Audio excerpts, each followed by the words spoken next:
ಆತ್ಮೀಯ ಎಲ್ಲ T E T ಆಕಾಂಕ್ಷಿಗಳಿಗೆ ನಮಸ್ಕಾರ. ನೀವು ಈಗಾಗಲೇ ಏನು ಮಾಡತ್ತೀರಿ ಅಂತಂದ್ರೆ ಒಂದಿಷ್ಟು ಸೋಲುಗಳನ್ನು ಅನುಭವಿಸಿರ್ಬೋದು. ಹಿಂದಿನ ಅಟೆಂಪ್ಟ್ನಲ್ಲಿ ಆಗಿಲ್ಲ, ಅದರ ಹಿಂದಿನ ಅಟೆಂಪ್ಟ್ನಲ್ಲಿ ಆಗಿಲ್ಲ ಅನ್ನೋದು, ಇಲ್ಲ ಯಾವುದೋ ಒಂದು ಕಾರಣದಿಂದ ಪರೀಕ್ಷೆಯನ್ನು ಬರೀದೇ ಇರ್ಬೋದು, ಇಲ್ಲ ಹೀಗೆ ನಾವು ಬಿ ಎಡ್ ಮಾಡ್ತಾಯಿದ್ದೀವಿ, ಹೀಗೆ ಡಿಗ್ರಿ ಮಾಡ್ತಾಯಿದ್ದೀವಿ, ನಾವು ಹೀಗೆ ಬರಿಬೇಕು ಅನ್ನೋದು. ಈ ಎಲ್ಲದರ ಹೊರತಾಗಿ ಏನಂತಂದಾಗ ನಿಮ್ಮ ಸೋಲಿಗೆ ಅಥವಾ ನಿಮ್ಮ ಸಫಲತೆ ಆಗದೇ ಇರೋದಕ್ಕೆ ಅಂದ್ರೆ ನಿಮ್ಮ ವಿಫಲತೆಗೆ ಅಥವಾ ನಿಮ್ಮ ಸೋಲಿಗೆ ಕಾರಣ ಏನು ಅಂತಂದಾಗ ಇದೇ ಟೈಮ್ ಮ್ಯಾನೇಜ್ಮೆಂಟು. ಎಲ್ಲ ವಿಷಯಕ್ಕೂ ಅದರದೇ ಆಗಿರುವಂಥ ವೇಟೇಜ್ ಐತಿ. ಆ ಎಲ್ಲ ವಿಷಯವನ್ನು ಇನ್ಕ್ಲೂಡ್ ಮಾಡಿ ನೀವು ಓದುವಾಗ ಸಮಯ ನಿರ್ವಹಣೆ ಭಾಳಷ್ಟು ಇಂಪಾರ್ಟೆಂಟ್ ಆಗ್ತೈತಿ. ನಾ ಇಂದಿನ ನಿಮಗೆ ತರಗತಿಯಲ್ಲಿ ಕಡಿಮೆ ಅವಧಿಯಲ್ಲಿ ಏನು ಹೊರಟಿದ್ದೀನಿ ಅಂದ್ರೆ ಟೈಮ್ ಮ್ಯಾನೇಜ್ಮೆಂಟನ್ನು ಯಾವ ರೀತಿ ಮಾಡ್ಕೋಬೇಕು. ಸರ್ ನನಗೇನಂತಂದಾಗ ಓದಕ್ಕೆ ಮನಸ್ಸು ಐತ್ರಿ, ಬಟ್ ನನಗೆ ಸೋರ್ಸ್ ಇಲ್ಲ ನನ್ನ ಕಡೆ ಎಲ್ಲ ಸೋರ್ಸ್ ಇದೆ ಆದರೆ ಓದಕ್ಕೆ ಮನಸ್ಸಿಲ್ಲ. ನನ್ನ ಕಡೆ ಸೋರ್ಸು ಇದೆ, ಮನಸ್ಸು ಇದೆ, ಆದರೆ ಟೈಮ್ ಸೆಟ್ ಆಗ್ತಾ ಇಲ್ಲ ಅನ್ನುವಂಥದ್ದು. ನಿಮಗೋಸ್ಕರನೇ ಒಂದಿಷ್ಟು ಪಾಯಿಂಟ್ಗಳನ್ನು ಡಿಸ್ಕಷನ್ ಮಾಡ್ತಾ ಬರ್ತೀನಿ ನಾನು. ನೋಡಿರಿ, ನಿಮಗಿದು ಯೂಸ್ ಆಗ್ತೈತಿ. ಯೂಸ್ಫುಲ್ ಆಯಿತು ಅಂತಂದರೆ ಏನು ಮಾಡಿರಿ ಅಂತಂದ್ರೆ ನಿಮ್ಮ ಅನಿಸಿಕೆಯನ್ನು ಕಮೆಂಟ್ ಬಾಕ್ಸ್ನಲ್ಲಿನೂ ತಿಳಿಸ್ರಿ. ಮತ್ತೊಂದು ಏನಂತಂದ್ರೆ ಸಬ್ಸ್ಕ್ರೈಬ್ ಮಾಡ್ಕೊಳ್ಳಿ. ಇಲ್ಲಿ ವಾಟ್ಸಪ್ ಗ್ರೂಪ್ ಇದೆ, ಅದ್ರ ಜೊತೆಗೆ ಏನಂತಂದ್ರೆ ಟೆಲಿಗ್ರಾಮ್ ಗ್ರೂಪ್ ಇದೆ. ನೋಡಿರಿ, ಈ ಎರಡಕ್ಕೂ ಜಾಯ್ನ್ ಆಗಿ ನಮ್ಮ ಶ್ರೀರಕ್ಷೆ ಅಕಾಡೆಮಿ ಅನ್ನುವಂಥ ಆ್ಯಪ್ ಕೂಡ ನಿಮಗೋಸ್ಕರ ಇದೆ. ಅದರ ಜೊತೆಗೆ ಯೂಟ್ಯೂಬ್ ಕೂಡ ಇದೆ. ನೋಡಿ, ಈ ಎಲ್ಲ ಮಾಹಿತಿಯನ್ನು ನೀವು ಏನು ಮಾಡ್ಕೋಬೋದು, ಇಲ್ಲಿಂದ ಗ್ಯಾದರ್ ಮಾಡ್ಕೋಬೋದು.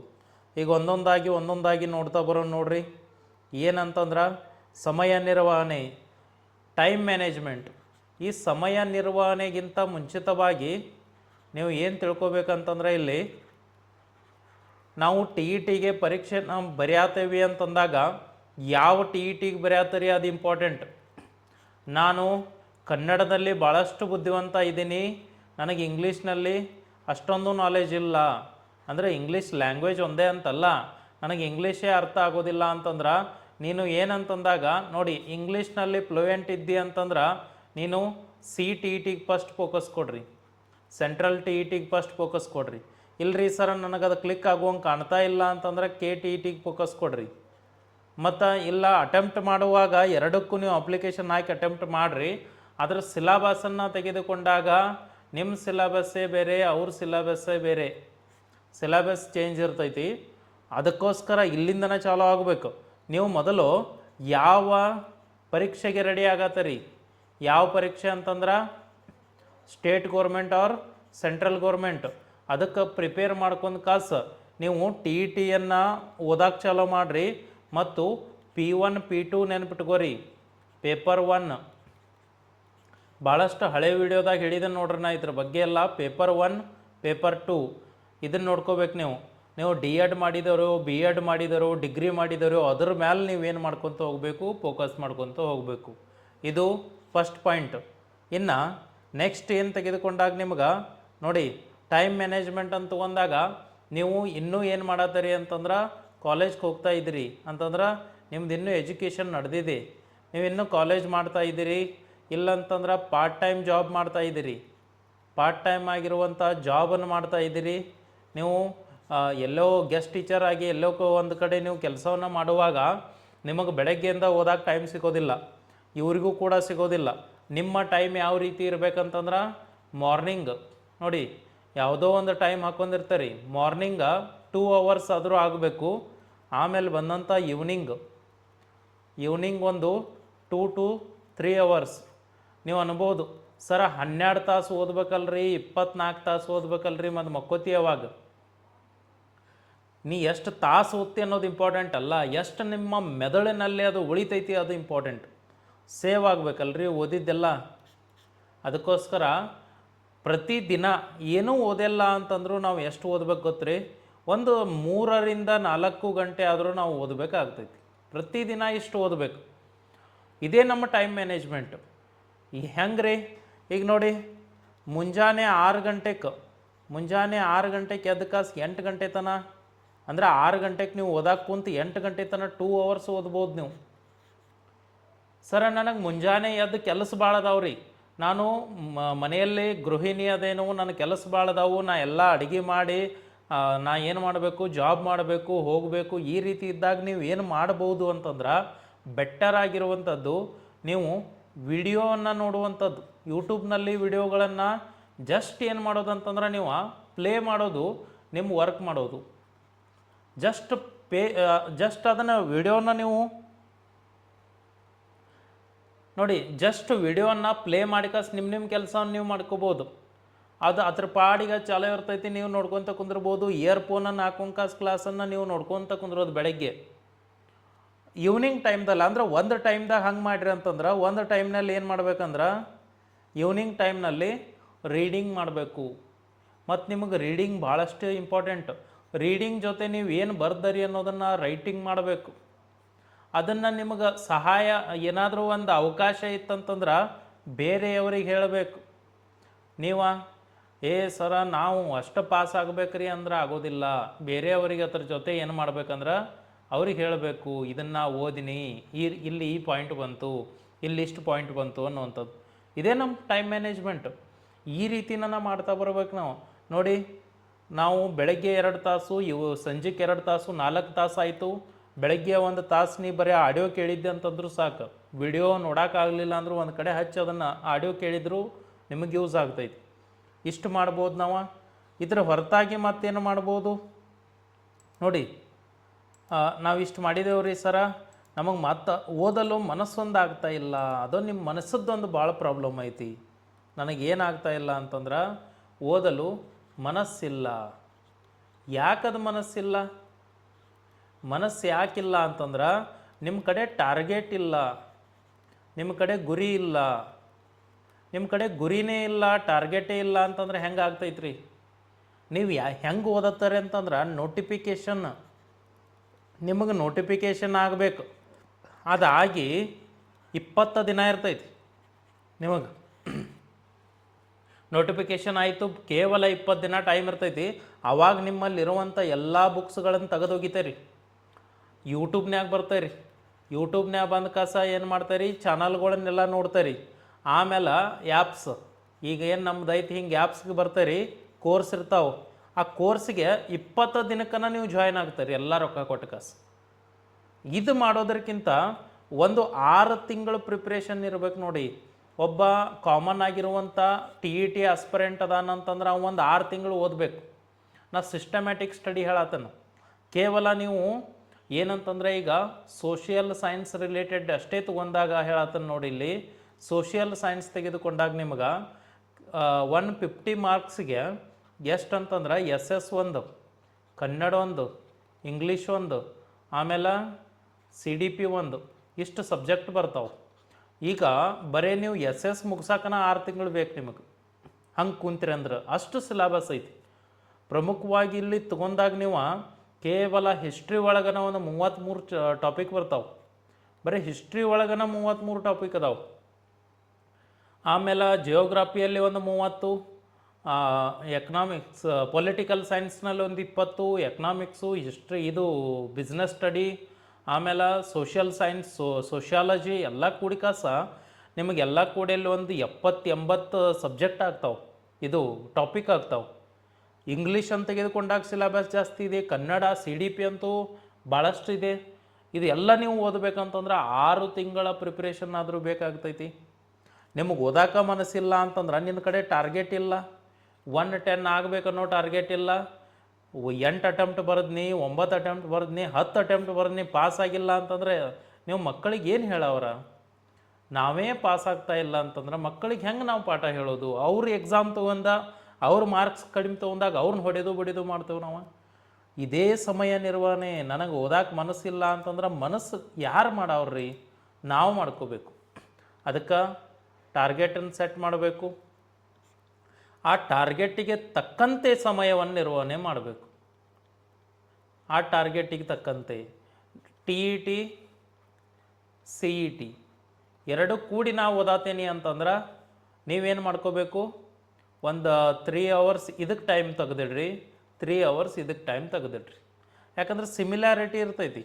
ಇಲ್ಲಿ ಓದಿದಂಥ SS ಇಲ್ಲೇನಾಗ್ತೈತಿ, P2ಗೆ ಬರ್ತೈತಿ, ಪೇಪರ್ 2ಕ್ಕೆ. ಇಲ್ಲಿ ಓದಿದಂಥ ಸೈನ್ಸನ್ನು ಇಲ್ಲಿ ಓದಿದಂಥ ಸೈನ್ಸನ್ನು ಇಲ್ಲಿಯೂ ಕೂಡ P2 ಬರ್ತೈತಿ, ಪೇಪರ್ 2 ಬರ್ತೈತಿ. ಆಯ್ತಲ್ರಿ, ಇಲ್ಲಿ ಓದಿದಂಥ CDPನೇ ಇಲ್ಲಿ ಓವರಾಲ್ ಆಗಿ P1 ಯಾವುದೋ ಒಂದು ಬರೀರಿ, ಪೇಪರ್ 1 50 ಮಾರ್ಕ್ಸ್ ಅದ ಐತಿ, ಮುಗಿದೋಯ್ತು. ಅದಕ್ಕೋಸ್ಕರ ಯಾವ ರೀತಿ ನಾವು ತಿಳ್ಕೊಂಡು ಓದ್ತೀವಿ ಅದು ಭಾಳ ಇಂಪಾರ್ಟೆಂಟ್. ಓದಿದ ಮ್ಯಾಲೆ ತಿಳ್ಕೊತೇವೆ ಅದು ಶಾಲ್ಯಾಗಿನ ಸಿಲೆಬಸ್, ಬುಕ್ನಾಗಿನ ಸಿಲೆಬಸ್ ಓದಿದ್ರ ಮೇಲೆ ತಿಳ್ಕೊಳ್ಳೋದು. ತಿಳ್ಕೊಂಡ ಮೇಲೆ ಓದೋದೇನು ಟೈಮ್ ಮ್ಯಾನೇಜ್ಮೆಂಟ್. ಮೊದಲು ತಿಳ್ಕೊರಿ. ಇದೇ ಸಮಯದಲ್ಲಿ ನೀವು ಏನು ಬಿಡಿಸ್ರಿ ಅಂತಂದ್ರೆ ಒಂದು MCQ ಸಾಲ್ವ್ ಮಾಡಿರಿ, ಒಂದು PYQ ಸಾಲ್ವ್ ಮಾಡಿರಿ. ಈ ಸಾಲ್ವ್ ಮಾಡುವಾಗೂ ಕೂಡ ಏನು ಮಾಡಬೇಕಂದ್ರೆ ಟೈಮ್ ಹಚ್ಚಿ ಸಾಲ್ವ್ ಮಾಡಬೇಕು. 10 ಪ್ರಶ್ನೆಯನ್ನು ಬಿಡಿಸಾತೇನಂತೆ ಅರ್ಧ ತಾಸು ಬಿಡಿಸೋದಲ್ಲ, 10 ನಿಮಿಷನಾಗ 10 ಪ್ರಶ್ನೆ ಆಗಬೇಕು. 50 ಪ್ರಶ್ನೆಗೆ ನೀನು ತೆಗೆದುಕೊಳ್ಳುವ ಸಮಯ 50 ಆಗಿರಬೇಕು, ಜಾಸ್ತಿ ಆಗೋದಲ್ಲ. ಈ ರೀತಿ ಮಾಡಬೇಕು. ನೋಟ್ಸ್ಗಳನ್ನು ನೀವು ಬುಕ್ ನೋಡ್ರಿ, ನೀವು ಓದಾಕೆ ಕುಂತನ ಬಾ ಅಂತೇಳಿ ಮಾಡ್ತಾರೆ ಅಂತಂದ್ರೆ 6th ದಿಂದ 12th ವರೆಗೂ ಎಲ್ಲ ಬುಕ್ಸ್ಗಳನ್ನು ತಗೋತಾರೆ. ಇವೆಲ್ಲ ಗೌರ್ಮೆಂಟ್ ಬುಕ್ಕನ್ನು ಓದಿ ಮುಗಿಸ್ಬೇಕಂತಂದ್ರೆ ನಿಮಗೆ ಒಂದು ಇಯರ್ ಹೋಗ್ತೈತಿ. ಅವಾಗ ನೀವು ಹೆಂಗೆ ಓದವ್ರ? ಅದಕ್ಕೋಸ್ಕರ ನಿಮ್ಮ ಕಡೆ ಮೊದಲು ಏನಿರಬೇಕು ಅಂತಂದ್ರೆ ನಿಮ್ಮ ಕಡೆ ಸಿಲೆಬಸ್ ಇರಬೇಕು. ನೀವು ಯಾವ ಎಕ್ಸಾಮಿಗೆ ಬರೆಯತ್ತೀರಿ, TET ಎಕ್ಸಾಮ್ ಸಿಲೆಬಸ್ ಇರ್ಬೇಕು ನಿಮ್ಮ ಕಡೆ. ನಿಮ್ಮ ಕಡೆ ಇಲ್ಲ ಅಂತಂದ್ರೆ ಏನು ಮಾಡಬೇಡ್ರಿ, ನೀವು ಜಸ್ಟ್ ಶ್ರೀರಕ್ಷೆ ಅಕಾಡೆಮಿ ಇದಕ್ಕೆ ಹೋಗ್ರಿ. ಇದು ನೋಡಿ, ಇದು ಪ್ಲೇಸ್ಟೋರ್ನಲ್ಲಿ ಐತಿ. ಈ ಆ್ಯಪಿಗೆ ಹೋಗ್ರಿ, ಇಲ್ಲಿ ಎಲ್ಲ ಸಿಲೆಬಸ್ ಐತಿ ನಿಮಗೆ. GPSTR, PSTR, HSTR ಎಲ್ಲ ಸಿಲೆಬಸ್ ಐತಿ. ನನ್ನ ಉದ್ದೇಶ ಏನಂತಂದ್ರೆ ನೋಡಿ, ನಮ್ಮ ಏನು ಟೀಚಿಂಗ್ ಪೋಸ್ಟ್ ಇದೆ, ಟೀಚರ್ಸ್ ರಿಕ್ರೂಟ್ಮೆಂಟ್ ಇದೆ, ಅದರಲ್ಲಿರುವಂಥ ಎಲ್ಲ ಮಾಹಿತಿಗಳನ್ನು ನಿಮಗೆ ಕೊಡಬೇಕು ಅನ್ನೋದು ನನ್ನ ಉದ್ದೇಶ. ಇಲ್ಲಿ ನೋಡ್ರಿ, ಈ ರೀತಿ ನೀವು ಅದನ್ನು ಸಿಲೆಬಸ್ ಇಲ್ಲದೆ ಮಾಡ್ಕೊತ ಕುಂತ್ರಿ ಅಂದ್ರೆ ಭಾಳಷ್ಟು ಹೆವಿ ಆಗ್ತೈತಿ. ಯಾಕಂದ್ರೆ ಕೇವಲ ಸೋಷಿಯಲ್ ಸೈನ್ಸ್ನನ್ನು ತೆಗೆದುಕೊಂಡಾಗ ಮುಗಿಸಾಕನ ಭಾಳಷ್ಟು ತ್ರಾಸ ಆಗ್ತೈತಿ ಅಂದಾಗ ಇನ್ನು ಎಲ್ಲ ವಿಷಯಗಳನ್ನು ಮುಗಿಸ್ಬೇಕಲ್ರಿ, ಭಾಳಷ್ಟು ಹೆವಿ ಐತಿ. ಇದು ಎಲ್ಲವನ್ನು ನಾವು ಕವರ್ ಮಾಡ್ಕೋಬೇಕಂತಂದ್ರೆ ನಮ್ಮ ಕಡೆ ಏನಿರಬೇಕು, ಒಂದು ಪರ್ಫೆಕ್ಟ್ ಆಗಿರುವಂಥ ನೋಟ್ಸ್ ಇರಬೇಕು. ಈ ನೋಟ್ಸನ್ನು ಬರ್ಕೋಬೇಕು, ನೀವು ನೋಟ್ಸ್ ರೆಡಿ ಮಾಡ್ಕೋಬೇಕು. ಇಲ್ಲ ಅಂತಂದ್ರೆ ನೀವು ಎಕ್ಸಾಮ್ ನೋಟಿಫಿಕೇಷನ್ ಆಗಿ 20-25 ದಿನಕ್ಕೆ ಯಾವುದೋ ಒಂದು ಕೋಚಿಂಗಕ್ಕೆ ಹೋಗಿ ತಗೊಳ್ಳೋದಕ್ಕಿಂತ ನೋಡಿ, ಅತ್ಯಂತ ಕಡಿಮೆ ಹಣದಲ್ಲಿ ನಮ್ಮಲ್ಲಿನ ಆ್ಯಪ್ನಲ್ಲಿ ಕ್ಲಾಸ್ ನಡೆಯತ್ತವು, ಅದನ್ನು ಜಾಯ್ನ್ ಆಗ್ರಿ. ಕಂಪ್ಲೀಟ್ ಆಗಿರುವಂಥ ಹೊಸ ಪಠ್ಯಕ್ರಮ ಹಳಿದಲ್ಲ. ಈ ಹೊಸ ಪಠ್ಯಕ್ರಮ ಏನೈತಿ, ಇದರ ಅನುಸಾರನ ತರಗತಿಗಳು. ಯೂಸ್ ಏನಂತಂದ್ರೆ ಲೈವ್ ಕ್ಲಾಸ್ ನೋಡ್ತಾರೆ, ರೆಕಾರ್ಡೆಡ್ ಕ್ಲಾಸ್ ನೋಡ್ತಾರೆ, ಅದ್ರ ಜೊತೆಗೆ PDF ನೋಡ್ತಾರೆ. PDFಗಳನ್ನು ಕೊಟ್ಟಿರ್ತೇವೆ, MCQ ಇರ್ತೈತಿ, ಟೆಸ್ಟ್ಗಳು ಇರ್ತಾವೆ, ಎಲ್ಲನೂ ಕೂಡ ಇರ್ತೈತಿ. ಆದರೆ ನೀವು ಈ ಬುಕ್ಗಳನ್ನು ಹಿಂಗೆ ಓದೋದಕ್ಕಿಂತ ನೋಟ್ಸಿಗೆ ಅನುಸಾರವಾಗಿ ನೀವೇ ಕುಂತು ಮಾಡ್ರೂ ನೋಟ್ಸ್ ಅಷ್ಟು ಮಾಡೋಕ್ಕಾಗೋದಿಲ್ಲ. ನಾವೇನು ಮಾಡ್ತೇವೆ, ನಿಮಗೆ ರೆಡಿ ಮಾಡಿ ಕೊಡ್ತೇವೆ ನೋಟ್ಸ್. ಆ ನೋಟ್ಸ್ಗಳನ್ನು ರೆಡಿ ಮಾಡಿದಾಗ ನೋಡ್ರಿ, ಹಂಗೆ ಹೇಳ್ತೇನೆ ನಾನು ನಿಮ್ಗೆ, ನೋಟ್ಸ ನಿಮ್ಗೆ ಏನೂ ಇಲ್ದ ಓದಾಕನೇ 1 ವರ್ಷ ತೆಗೆದುಕೋತಿರ್ತೈತಿ. ನಿಮ್ಮ ಹತ್ರ ಎಲ್ಲನೂ ನೋಟ್ಸ್ ಇರ್ತೈತಿ, ಒಂದು ನೋಟ್ಸ್ ಸಿಗ್ತೈತಿ, ಆಮೇಲೆ ಲೈವ್ ಕ್ಲಾಸ್ ಸಿಗ್ತೈತಿ. ಹಿಂಗಿದ್ದಾಗ ನಿಮ್ಗೆ ಏನಾಗಿಬಿಡ್ತೈತಿ ಅಂದ್ರೆ ಮೋಟಿವೇಶನ್ ಬರ್ತೈತಿ, ನಿಮಗೊಂದು ಮೋಟಿವೇಶನ್ ಬರ್ತೈತಿ ಓದಾಕ. ಇನ್ನೊಂದು ಏನಾಗ್ತೈತಿ, ನಿಮ್ಮಲ್ಲಿ ನೋಟ್ಸ್ ಇದ್ದೇ ಇರ್ತಾವೆ, ಅದನ್ನು ನೀವು 1 ಸಲ 2 ಸಲ 3 ಸಲ ಓದಿದ್ರೂ ಕೂಡ ನೀವು ಪರ್ಫೆಕ್ಟ್ ಆಗಿಬಿಡ್ತೀರಿ. ಇದೇ ಸಮಯ ನಿರ್ವಹಣೆ ಇದ್ದಂಥ ಸಮಯದಲ್ಲಿ ಯಾವ ರೀತಿ ನಾವು ಸ್ಟಡಿ ಮಾಡಬೇಕು. ಇಲ್ಲರಿ ಸರ್, ನಮಗದು ಮಾಡೋಕ್ಕಾಗ್ತಾ ಇಲ್ಲ ಅಂತಂದರೆ ಏನು ಮಾಡಿರಿ, ಯಾವುದಾದ್ರೂ ಒಂದು ಇದನ್ನೇ ಕ್ವಶನ್ ಬ್ಯಾಂಕ್, ಈ ಕ್ವಶನ್ ಬ್ಯಾಂಕ್ ಅಂತ ತಗೋರಿ. ಈ ಕ್ವಶನ್ ಬ್ಯಾಂಕ್ ಅಂತ ತಗೊಂಡು ಅಲ್ಲಿಯ ಕ್ವಶನ್ಗಳನ್ನು ನೋಡ್ಕೊಂಡು ಅದು ಯಾವ ರೀತಿ ಬಂದೈತೆ ಅನ್ನೋದನ್ನು ನೋಡಿ ಅದರ ಮೇಲೆ ಏನು ಮಾಡಿರಿ, ಸಿಲೆಬಸ್ ಅಂತ ತಗೋರಿ. ಸಿಲೆಬಸ್ ಅಂತ ತಗೊಂಡು ನೋಟ್ಸ್ ಬರೆಯೋಕೆ ಚಾಲೂ ಮಾಡಿರಿ. ನೋಟ್ಸ್ ಬರಿಬೇಕಂತಂದ್ರೆ ಪೇಜ್ ಗಂಟ್ಲೆ ನೋಡಿ, ಬುಕ್ನಾಗಿನ ನೋಟ್ಸ್ ಬರೆಯತ್ತಾರೆ ನೀವು. ಬುಕ್ನಾಗಿನ ನೋಟ್ಸ್ ಬರೆಯುವಾಗ ಬುಕ್ ಬರೆದ್ರಿ ಅಂತಂದ್ರೆ ನೋಟ್ಸರ ಯಾಕೆ ಬರಿಬೇಕನ್ನ ಅವನು. ಈಗ ಒಂದು 240 ಪೇಜ್ ಬುಕ್ ಐತಿ, 240 ಪೇಜದ್ದು ಗೌರ್ಮೆಂಟ್ ಬುಕ್ ಐತೆ ಅಂತಂದ್ರೆ ನೀವು 250 ಪೇಜ್ ನೋಟ್ಸ್ ಬರೆದ್ರಿ ಅಂತಂದ್ರೆ ಸುಮ್ಮನೆ ನೋಟ್ಸ್ ಬರೀದ್ಲೆ ಬುಕ್ಕ ಬರೆಯೋದು ಚಲೋ ಇತ್ತು, ಆ ಬುಕ್ಕ ಓದೋದು ಚಲೋ ಇತ್ತು. ಯಾವಾಗಲೂ ನೋಟ್ಸ್ ಅಂತಂದ್ರೆ ಏನಿರ್ಬೇಕು ರೀ, ಇಂಪಾರ್ಟೆಂಟ್ ಪಾಯಿಂಟ್ ಇರಬೇಕು. ಎಕ್ಸಾಮಿಗೆ ಬೀಳುವಂಥವು, ಎಕ್ಸಾಮಿಗೆ ಬಿದ್ದಿರೋವು, ಎಕ್ಸಾಮಿಗೆ ಮುಂದೆ ಬೀಳೋವು. ಸರ್ ನಮಗೆ ಹೆಂಗೆ ಗೊತ್ತಾಗ್ತೈತಿ ಅಂತಂದ್ರೆ ಇದೇ PYQ MCQ ಇದನ್ನು ಮಾಡೋದ್ರಿಂದ ಗೊತ್ತಾಗ್ತೈತಿ. ಇದೆಲ್ಲ ಭಾಳ ಕಾಂಪ್ಲಿಕೇಟೆಡ್ ಆಗತೈತಿ ಅಂತಂದ್ರೆ ನಮ್ಮನ್ನು ಕಾಂಟ್ಯಾಕ್ಟ್ ಮಾಡಿರಿ, ಕ್ಲಾಸಿಗೆ ಜಾಯ್ನ್ ಆಗ್ಬೋದು ನೀವು. ನಿಮಗೆ ಏನೇ ಡೌಟ್ ಇತ್ತಂತಂದ್ರೆ ಯಾವ ನಂಬರ್ಗೆ ಫೋನ್ ಹಚ್ಬೇಕಂದ್ರೆ 7204294211 ಇದರ ಈ ಎಕ್ಸಾಮ್ ಬಗ್ಗೆ ಏನಂತಂದ್ರೆ ಆ್ಯಪಿಗೆ ಜಾಯಿನ್ ಆಗೋದ್ರ ಬಗ್ಗೆ ಏನಾದರೂ ಡೌಟ್ ಇತ್ತಂತಂದ್ರೆ ಕೇಳ್ಬೋದು. ನೀವು ಏನಂತಂದಾಗ ಈಗ ಮನೆಯಲ್ಲಿ ಕುಂತು ಓದಾತರಿ, ನಾವು ಗೃಹಿಣಿ ಅದೇವಿ, ನಾವು ಮನೆಯಲ್ಲಿನ ಸ್ಟಡಿ ಮಾಡತ್ತೇವ್ರಿ ಸರ, ನಮಗೆ ಭಾಳ ಟೆನ್ಷನ್ ಆಗತೈತಿ, ಸ್ಟಡಿ ಮಾಡೋಕ್ಕಾಗತ್ತಂದ್ರೆ ನಿಮಗೆ ಮಾರ್ನಿಂಗ್ ಐತಿರಲ್ಲ, ನಿಮಗೆ ಮಾರ್ನಿಂಗ್ ಟೈಮ್ ಸಿಗೋದಿಲ್ಲ ಮತ್ತು ನೈಟ್ ನಿಮಗೆ ಟೈಮ್ ಸಿಗೋದಿಲ್ಲ. ಇನ್ ಬಿಟ್ವೀನ್ ಈ ಟೈಮ್ ಒಳಗೆ ನೀವು ಆಫ್ಟರ್ನೂನ್, ಈಗ ಆಫ್ಟರ್ನೂನ್ ಏನಾಗಿಬಿಡ್ತೈತಿ, ಮಕ್ಕಳೆಲ್ಲ ಸ್ಕೂಲ್ಗೆ ಹೋಗಿರ್ತಾವೆ. ಈ ರೀತಿ ಟೈಮ್ದೊಳಗೆ ನೀವೇನು ಮಾಡ್ಬೋದು, 2 ರಿಂದ 3 ತಾಸು ಯೂಸ್ ಮಾಡ್ಕೋಬೋದು. ನಂತರದಲ್ಲಿ ಈವ್ನಿಂಗ್ ಏನು ಮಾಡ್ಬೋದು ಅಂತಂದ್ರೆ ನೀವು ಈ ಲೈವ್ ಕ್ಲಾಸ್ ಅದು ಇರ್ತಾವೆ ನೋಡ್ರಿ, ಯಾರ್ದಾರ್ದು ಲೈವ್ ಕ್ಲಾಸ್ ನಮ್ಮೂ ಇರ್ತಾವೆ ಮತ್ತು ಯಾರದು ನಿಮ್ಗೆ ಯಾರು ಬೇಕು ಅವ್ರೂ ಇರ್ತಾವೆ. ಲೈವ್ ಕ್ಲಾಸ್ಗಳನ್ನು ಇಲ್ಲಂತಂದ್ರೆ ಯೂಟ್ಯೂಬ್ನಲ್ಲಿ ರೆಕಾರ್ಡ್ ಕ್ಲಾಸ್ಗಳನ್ನು ಇವನ್ನ ನೋಡ್ಕೊಳ್ಳೋದು ನೀವು. ಇದರಿಂದನೂ ನೀವು ಬೆನಿಫಿಟನ್ನು ಮಾಡ್ಕೋಬೋದು. ನಿಮ್ಮದೇ ಆಗಿರುವಂಥ ಟೈಮ್ ಟೇಬಲನ್ನು ಹಾಕೋಬೇಕು ನೀವು. ಮೊದಲು ಟೈಮ್ ಟೇಬಲ್ ಹೆಂಗೆ ಟೈಮ್ ಟೇಬಲ್ ಹಾಕೋಬೇಕಂತಂದ್ರೆ, ಒಂದು ಸೈಡ್ ಡೇ ಅಂತೇ ಬರೀರಿ, ಒಂದು ಸೈಡ್ ಟೈಮ್ ಬರ್ಕೋರಿ. ಯಾವ ಟೈಮ್ ಒಳಗೆ, ಈಗ ನೋಡಿರಿ, ಈಗ ಮಂಡೇ ಐತಿ, ಈ ಮಂಡೇ ಒಳಗೆ ನೀವು ಎಷ್ಟು ಗಂಟೆಯಿಂದ, ಈಗ 11 ರಿಂದ 12 ತನಕ ಫ್ರೀ ಇದ್ರಿ ಅಂತಂದ್ರೆ ಅಲ್ಲೊಂದು ಬರ್ಕೊಂಬಿಡ್ಬೇಕು ನೀವು. 11 ರಿಂದ 12 CDP, ಓ ಕ್ಲಿಯರ್. ನೆಕ್ಸ್ಟ ನಿಮಗೆ 4 ಗಂಟೆಯಿಂದ 5 ಗಂಟೆ ತನಕ ಟೈಮ್ ಸಿಕ್ತು, ಇಲ್ಲಿ ಕನ್ನಡ, ಅದನ್ನು ನೋಡೀನಿ. 7 ರಿಂದ 8 ತನಕ ಟೈಮ್ ಸಿಕ್ತು, ಇಲ್ಲಿ ಲೈವ್ ಕ್ಲಾಸ್, ಎಸ್ ಅದನ್ನು ಮಾಡೀನಿ. ಈ ರೀತಿಯಾಗಿ ನಿಮ್ಮದೇ ಆಗಿರುವಂಥ ಟೈಮ್ ಟೇಬಲ್ ಹಾಕೋದ್ರಿಂದ ನಿಮಗೇನಾಗ್ತೈತಿ, ಅಭ್ಯಾಸದ ಕಡೆ ಗಮನವೂ ಬರ್ತೈತಿ, ನನಗೆ ಮೋಟಿವೇಶನ್ನು ಆಗ್ತೈತಿ, ನನಗೆ ಇಂಟ್ರೆಸ್ಟು ಆಗ್ತೈತಿ, ನಾ ಪಾಸು ಆಗ್ತೇನೋ ಅನ್ನೋದು ಇಲ್ಲಿ ನಿಮಗೆ ಬರ್ತೈತಿ. ಇದೆಲ್ಲ ನೀವು ಮಾಡ್ಕೋಬೇಕು. ನಾ ಏನೂ ಮಾಡತ್ತಿಲ್ಲ ಹಂಗೆ ಆಗಬೇಕು ಅಂತಂದರೆ ಏನೂ ಆಗೋದಿಲ್ಲ. ಪ್ರಯತ್ನ ಪಡದೆ ಯಶಸ್ಸು ಅನ್ನೋದು ಯಾರಿಗೂ ಸಿಕ್ಕಿಲ್ಲ. ಯಾಕಂತಂದ್ರೆ ಪ್ರಯತ್ನ ಪಟ್ರೇ ಯಶಸ್ಸು ಸಿಗ್ಬೋದಲ್ರಿ. ಯಾವಾಗ ನಾವು ಎಫರ್ಟ್ ಹಾಕ್ತೀವಿ ಅವಾಗನ ನಮಗೆ ಏನಾಗ್ತೈತಿ ಅಂತಂದ್ರೆ ಸಕ್ಸಸ್ ಸಿಗ್ತೈತಿ. ಈ ರೀತಿ ಮತ್ತು ನಿಮಗಿಲ್ಲಿ ನೋಡಿರಿ, ಇದೇ ಟೈಮ್ ಮ್ಯಾನೇಜ್ಮೆಂಟ್ ಕುರಿತು ಮತ್ತೇನಾದರೂ ಪಾಯಿಂಟ್ ಬೇಕಿತ್ತಂದ್ರೆ ಕಮೆಂಟ್ ಬಾಕ್ಸ್ನಲ್ಲಿ ತಿಳಿಸ್ರಿ ನೀವು. ಆದರೆ ಒಂದು ನೆನಪಿಡ್ರಿ, ನೀವಾಗಿಯೇ ಸ್ಟಡಿ ಕುಂದ್ರೋತನ ಸ್ಟಡಿ ಆಗೋದಿಲ್ಲ, ನೀವಾಗಿ ನನಗೆ ಕುಂದಿರ್ಬೇಕು. ನೀವು ಯಾವುದೋ ಒಬ್ಬರು ನೋಟ್ಸ್ ಇಸ್ಕೊಂಡೇನೋ ಬುಕ್ ಇಸ್ಕೊಂಡೇನೋ ಮಾಡ್ತೇನಂದ್ರೆ ಅಲ್ಲ, ನೀವು ಕುಂತು ನಿಮ್ಮ ಎಫರ್ಟ್ ಹಾಕಿ ಮಾಡಿರಿ. ನಿಮ್ಮ ಎಫರ್ಟ್ ಹಾಕಿ ನಿಮ್ಮ ಅಮೌಂಟ್ ಹಾಕಿ, ನಿಮ್ಮ ಎಫರ್ಟ್ ಹಾಕಿ, ನಿಮ್ಮ ಟೈಮ್ ಹಾಕಿ. ಈಗ ನೋಡಿ, ಒಂದು ಬುಕ್ ತೊಗೋತಾರೆ, ನೀವೇ ಬುಕ್ ತೊಗೊಂಡ್ರಿ ಅಂತಂದ್ರೆ ಅದ್ರೊಳಗೆ ಇಂಟ್ರೆಸ್ಟ್ಲೇ ಬರೆದ ಕಾಸು ಚಲೋ ತಮಗೆ ಇಡ್ತಾರೆ. ಯಾರೋ ಬರೆದದ್ದು ಬುಕ್ ಇತ್ತು ಅಂತಂದ್ರೆ ಹರಿದೋಗಿತಾರೆ, ಇಲ್ಲ ಎಲ್ಲೋ ಇಟ್ಟುಬಿಡ್ತಾರೆ. ಅದಕ್ಕೋಸ್ಕರ ನಿಮ್ಮ ಪ್ರಯತ್ನ ಎಷ್ಟು ಇರ್ತೈತಿ ಅಷ್ಟು ನಿಮಗೆ ಸಕ್ಸಸ್ ಸಿಗ್ತೈತಿ. ನಿಮ್ಮ ಪ್ರಯತ್ನಕ್ಕೆ ಪ್ರತಿಫಲ ಸಿಕ್ಕೇ ಸಿಗ್ತೈತಿ. ಈ ರೀತಿ ಟೈಮ್ ಮ್ಯಾನೇಜ್ಮೆಂಟ್ ಮಾಡ್ಕೋರಿ. ಮತ್ತು ಪ್ರತಿದಿನ ಎಷ್ಟು ತಾಸು ಓದ್ತೇನೆ ಅನ್ನೋದು ನಿಮಗಿರಲಿ. ನಾ ಟೈಮ್ ನಂದು ಹಾಕಿನಿ ಅಂದ್ರೆ ನೀವೇನು ಮಾಡ್ತೀರಿ, ನಿಮಗಿರಬೇಕು. ಆಮೇಲೆ ಅದನ್ನು ಯಾವ ರೀತಿ ಓದಬೇಕು, ಯಾವ ರೀತಿ ನೋಟ್ಸ್ ಮಾಡಬೇಕು, ಹೈಲೈಟ್ ಹೆಂಗೆ ಮಾಡಬೇಕು, ಅದನ್ನು ಮತ್ತೆ ನೆಕ್ಸ್ಟ್ ಹೇಳ್ತಾನೆ ನಾನು ನಿಮಗೆ. ಕೇವಲ ಇಲ್ಲೇನಾಯಿತು ಟೈಮ್ ಮ್ಯಾನೇಜ್ಮೆಂಟ್, ನೀವು ಸ್ಟಡಿ ಮಾಡೋಕೆ ರೆಡಿ ಆಗೋದಷ್ಟೇ. ಈಗಿಲ್ಲಿ ಇವತ್ತಿಂದ ಓದ್ರಿ, ನಾನು ನೆನೆಸ್ತಾರೆ ನೀವು ಈ ವಿಡಿಯೋ ಅಪ್ಲೋಡ್ ಆದಾಗಿಂದನೇ ನೀವು ಓದೋಕೆ ಚಾಲೂ ಮಾಡಿದ್ರಿ ಅಂತಂದ್ರೆ ನಿಮಗೆ ಬೆನಿಫಿಟ್ ಆಗ್ತೈತಿ, ಸಕ್ಸಸ್ ಆಗ್ತೈತಿ. ನೀವು 1 ತಿಂಗಳು ಬಿಟ್ಟ 2 ತಿಂಗಳು ಬಿಟ್ಟ ಓದಕ್ಕೆ ಹೋದ್ರಿ ಅಂತಂದ್ರೆ ಭಾಳಷ್ಟು ತೊಂದರೆ ಆಗ್ತೈತಿ. ಓದುವಂಥ ಪ್ರಯತ್ನ ಮಾಡಿರಿ, ಸಕ್ಸಸ್ ಆಗೇ ಆಗ್ತೈತಿ. ತಿಳಿತು? ನಿಮಗೆ ಒಳ್ಳೆಯದಾಗಲಿ. ನಿಮಗೆ ಈ ರೀತಿ ಕ್ಲಾಸ್ಗಳು ಬೇಕಿತ್ತಂದ್ರೆ ಶ್ರೀರಕ್ಷೆ ಅಕಾಡೆಮಿ ಆ್ಯಪನ್ನು ಏನು ಮಾಡಿರಿ, ಇನ್ಸ್ಟಾಲು ಮಾಡ್ಕೊರಿ. ಮತ್ತು ಯೂಟ್ಯೂಬು, ಪ್ಲೇಸ್ಟೋರು ಅಲ್ಲೇ ಐತದ, ಇಲ್ಲಿ ಯೂಟ್ಯೂಬ್ನಾಗ ಕ್ಲಾಸನ್ನು ಸಬ್ಸ್ಕ್ರೈಬ್ ಮಾಡ್ಕೊಳ್ಳಿ ಚಾನಲ್ಗೆ. ಮತ್ತೇನಂತಂದರೆ ಈಗ ಹೊಸದಾಗಿ ಭೂಗೋಳ ದರ್ಶನ ಅಂತೇಳಿ 6ನೇ ತರಗತಿಯಿಂದ 12ನೇ ತರಗತಿ ಸರ್ಕಾರಿ ಪಠ್ಯಪುಸ್ತಕದ ವಿಶ್ಲೇಷಣೆಯನ್ನು ಅತಿ ಶೀಘ್ರದಲ್ಲಿ ನಿಮ್ಮ ಕ್ಲಾಸ್ಗಳನ್ನು ಹಾಕ್ತಾ ಬರ್ತೀನಿ. ನಾ ಲೈವ್ ಆಗಿರ್ಬೋದು, ಇಲ್ಲ ರೆಕಾರ್ಡ್ ಆಗಿರ್ಬೋದು.